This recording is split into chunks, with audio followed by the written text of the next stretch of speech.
How did a tiny DVD rental service, almost crushed by Blockbuster, grow into a $200 billion global giant that rewrote the rules of entertainment?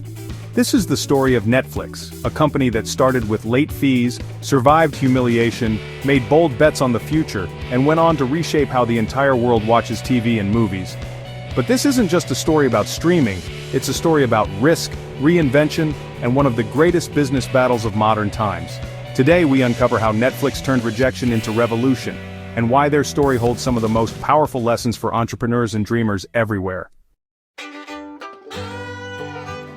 The year is 1997. Blockbuster dominates the movie rental business with thousands of stores across America. For families on Friday nights, it was a ritual. Drive to Blockbuster, browse the aisles, grab a movie. But for Reed Hastings, Blockbuster was more than a store. It was a source of frustration. The story goes that after forgetting to return a copy of Apollo 13, Hastings was slapped with a $40 late fee. That sting planted an idea. What if movie rentals didn't have late fees at all? Together with Mark Randolph, Hastings co-founded a small startup Netflix. Their idea? Instead of driving to a store, customers could order DVDs online and have them mailed to their doorstep. No late fees, no hassle. But there was a problem. In 1997, most people didn't even have DVD players. Streaming? That was science fiction. Investors were skeptical. Customers were confused. The odds of survival were slim. Netflix wasn't a tech giant. It was a fragile little company, losing money on shipping costs and struggling to find its footing. But what would soon set Netflix apart wasn't just their business model, it was their willingness to reinvent before others even saw change coming. By the early 2000s, Netflix was growing, but slowly. Blockbuster, with its deep pockets and 9,000 stores, looked unbeatable. Netflix even approached Blockbuster with an offer: buy us for $50 million, and we'll run your online rentals. Blockbuster laughed them out of the room. To them, Netflix was a niche player with no future. That rejection lit a fire under Hastings. Netflix doubled down, introducing a subscription model. For a flat monthly fee, customers could rent as many DVDs as they wanted, delivered right to their mailbox. No due dates, no late fees. Suddenly, Netflix wasn't just convenient, it was revolutionary. As Blockbuster clung to its late fee model, which made them billions, Netflix positioned itself as the friendly alternative. Customers loved it. Slowly but surely, Netflix grew stronger. And then, something unexpected happened. Technology changed the game. By 2007, DVDs were still popular, but the internet was evolving. Broadband speeds were improving and online video was no longer a fantasy. Netflix saw the writing on the wall. The future wasn't in mailing discs, it was in streaming movies directly to your computer. This was a bold move. Remember, in 2007, YouTube was mostly cat videos. No one believed people would watch full-length films online, but Netflix bet the company on it. They launched streaming as part of their subscription. No extra fees, just instant access. At first, the library was small and the quality wasn't great. But the convenience, unmatched, no shipping, no waiting, click and watch instantly. Blockbuster tried to respond, but they were too slow. Their entire business was tied to stores and late fees. Netflix, unburdened, sprinted ahead. And here's where the story takes its most dangerous twist. In 2011, Netflix made a decision that almost destroyed them. Hastings announced that Netflix would split its DVD and streaming services into two separate companies. Streaming would remain Netflix, while DVDs would be handled by a new brand called Qwikster. Worse, customers would have to pay separately for each service, nearly doubling the cost. The backlash was immediate and honestly brutal. Subscribers fled. The stock price plummeted by nearly 80%. Analysts declared Netflix finished. But here's where Netflix's resilience really shines.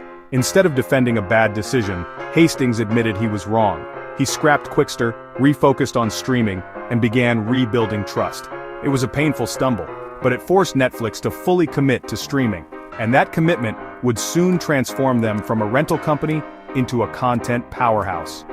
The Qwikster Fiasco was a turning point, pushing Netflix to innovate and dominate the streaming world.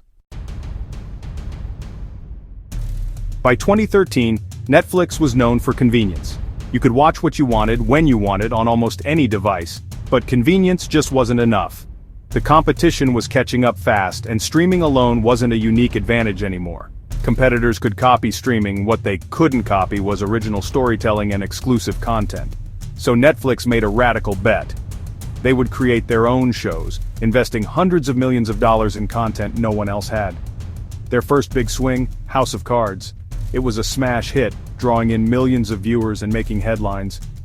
For the first time, a streaming service won critical acclaim, usually reserved for HBO or traditional TV. Soon came Orange is the New Black, Stranger Things, and The Crown, each one a cultural phenomenon in its own right. But Netflix didn't just make shows, they changed how people watched them. Instead of releasing episodes weekly, they dropped entire seasons at once. Binge watching was born and audiences loved it. Traditional TV just couldn't compete. Netflix had changed the game. Suddenly Netflix wasn't just a platform, it was a cultural force shaping how the world watched TV. With momentum on their side, Netflix set its sights on the world stage, launching an ambitious global expansion. By 2016, Netflix was available in 190 countries, connecting millions of viewers across borders. But they weren't just exporting American shows, they were investing in local stories. Spanish dramas like Money Heist and Korean hits like Squid Game captivated audiences everywhere. These shows became global sensations, proving Netflix could create cross-border entertainment like never before.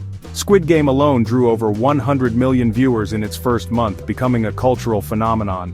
Netflix had cracked the code, local stories, global audiences, but this rapid growth came at a cost. To fund its content empire, Netflix spent billions each year racking up debt. Critics wondered, was this sustainable or was a crash inevitable? Despite the doubts, Netflix stands as a $200+ billion giant, a testament to relentless innovation and adaptability.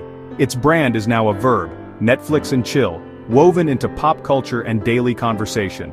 Netflix reshaped how we watch, disrupted Hollywood, and forced every media company to chase streaming. So, what are the lessons from Netflix's journey? First, never underestimate the power of reinvention. From DVDs to streaming to original content, Netflix pivoted before competitors even saw the future. Second, embrace risk and learn from failure. Netflix faced rejection, near collapse, and public missteps. But every mistake became a turning point, fueling their next leap forward. Third, own the relationship with your audience. Netflix built trust, habits, and loyalty. They didn't just entertain, they became part of people's daily lives. As streaming evolves, Netflix's story reminds us, adapt, connect, and never stop learning. The future? It's still buffering. Thank you for watching. Don't forget to like this video and subscribe for more business stories like the one you just watched.